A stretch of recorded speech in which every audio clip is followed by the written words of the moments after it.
Hello mga kaboys.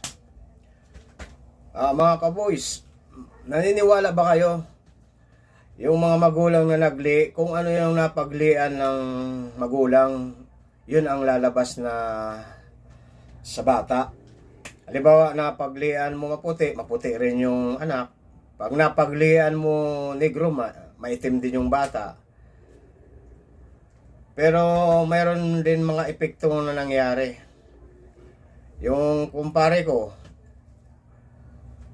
yung asawa niya nakapagli ng Amerikano, napaglian Amerikano. Nung lumabas, yung bata negro.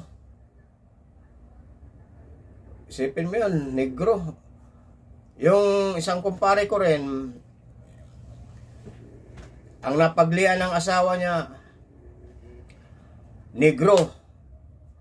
Pero lumabas yung bata Amerikano. May epekto eh. Yun mga hindi para-parehas. Pero ako naman, pinagli rin ako sa sa sirang plaka. Pero ito ako, wala naman epekto. Wala naman epekto. Wala naman epekto. Wala naman epekto. Wala naman epekto. Wala naman epekto. Ayun, mga boys, yun ang epekto.